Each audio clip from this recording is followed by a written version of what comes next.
Researchers have mapped the movements of Thomas Matthew Crooks's phone leading up to the day of the failed assassination, but exactly how they did it is slightly worrying. Also in your hacking news roundup, a North Korean has been charged with attacking US hospitals, and RT is allegedly behind a Russian bot farm. But first, using very controversial methods, researchers have pieced together the alleged movements of Thomas Matthew Crooks's phone. Their research suggests that he travelled twice to the city where the now famous rally was going to be held. He also allegedly visited a gun shop and even a building in Washington DC, which the researchers point out is in the vicinity of an FBI office. The conspiracy theorists are of course loving this stuff, in particular the idea that he might have been visiting the FBI, but whether there are really any conclusions to be drawn from that isn't what this channel is about. Instead, I want to look at how the researchers got a hold of this data to begin with. After all, there's nothing unique about the failed assassin's phone. It didn't have some kind of special tracker on it leading up to that fateful day, and to be clear, this location information has nothing to do with the FBI physically gaining access to his device, though I'll link my video on that up here. This location information was derived from mobile ad data. If this concept is new to you, then I apologise for being the bearer of bad news, but you're going to find the next couple minutes very Orwellian. Mobile ad data typically comes from apps which grab your GPS coordinates and then sell them to third-party companies so they can build a web of your movements, which is then typically used to serve you more relevant ads. However, the trade of this kind of data is very opaque. Oftentimes, the data might just come from some innocent-looking weather app like this one, which was exposed a few years back for doing just this. This location data then ends up in the hands of a data broker, who often have a suspiciously small online presence, before the data is then sold on to, well, God knows who. Don't worry though, there's no chance of this data being abused in any way, because it's anonymized, with each user's web of locations only being linked to an ad ID. But regardless of the fact that personally identifiable information like your name or phone number isn't collected, de-anonymizing these datasets is often very easy. I mean, is there anyone else on Earth who visits your home address and place of work as often as you do? Probably not. And so with the knowledge of just a few nodes in a network of locations, it's possible to guess the identity behind an ad ID with a frightening level of accuracy.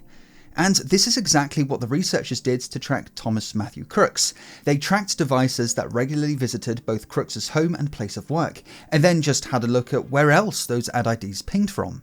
The researchers here are from the Oversight Project, which is itself part of the conservative think tank the Heritage Foundation. This is the same Heritage Foundation which was hacked by self-described gay furry hackers a couple weeks back. The gay furries claimed to have 200 gigabytes of mostly useless files, but they did end up leaking names, emails and passwords of the Foundation's employees. But back to the ad tracking.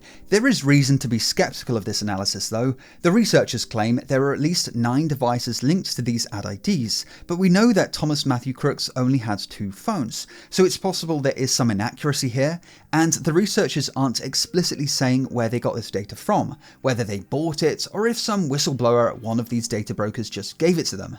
And speaking of data brokers, I want to tell you about the most relevant sponsor I've ever had for a video, Delete Me, the guys who help you take control of your personal data, which is under attack by data brokers. Data brokers are a little known scourge of the internet. They spend their time scraping the web for your personal data, building a profile on you that might contain your name, address, phone number, photos, relatives, there's a long list. Then they sell this profile to other companies, or in many cases just random individuals who are willing to pay a couple dollars for a person search. And there are cases of the data that these guys sell being used to enable SIM swapping, doxing, or even stalking. But there is a solution. I've personally been using Delete Me, and it works like this. You provide your data to Delete Me, after all they need to know what they're looking for, then they'll check hundreds of data brokers for your information, and within just 7 days compile a personalized report on what they found, after which they'll automatically send removal requests on your behalf, so you don't even have to lift a finger. And so long as you keep your subscription, Delete Me will keep you protected. And I just can't get over how data brokers keep getting their hands on my personal information.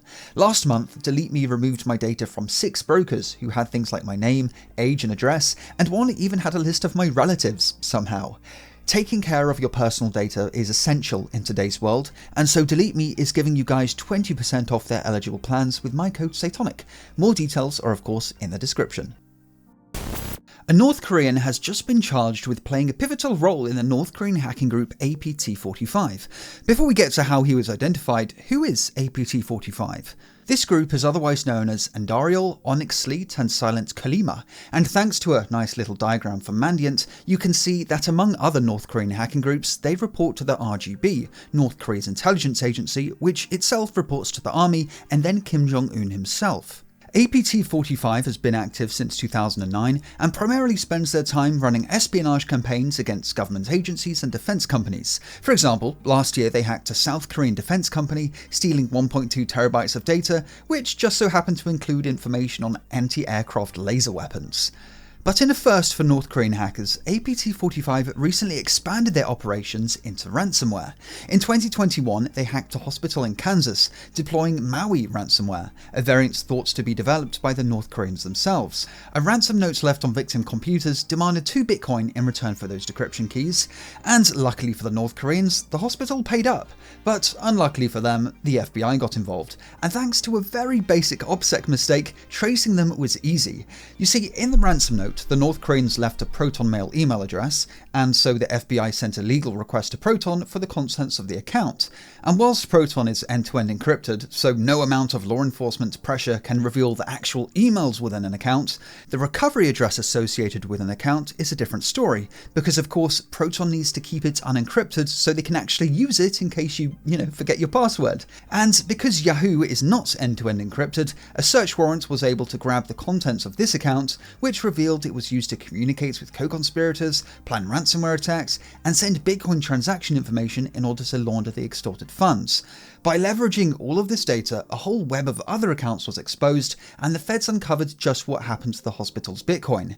It was converted to Tether, then to Chinese yuan, which was then withdrawn from an ATM, which just so happens to be on the border between North Korea and China. The web of emails also led to the identification of Rim Jong-hyuk, who's now been charged with holding that Kansas hospital to ransom and laundering the proceeds. The feds have put a $10 million bounty on his head, not that it matters though, because good luck luring the guy out of North Korea, but $10 million is probably more than APT45 managed to extort from all their victims combined, so I guess North Korea would make more money if they just made a business out of handing their guys over to the Americans.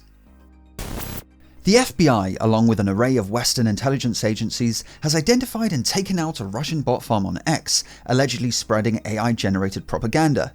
But before we dig into this story, whenever I cover topics like this, I tend to catch a lot of flack in the comments, with people claiming I'm some kind of FBI asset or something. But as I've done in the past, I'm happy to cover instances when it's US intelligence behind the bots instead. I just really don't care who's playing dirty. News is news. It's all the same to me. But anyway, the FBI says RT is behind the bot farm, a Russian government news outlet that's largely been banned in the West. Here in Europe, their TV channel is banned, their website is blocked, and in the UK, I can't even view their Twitter profile.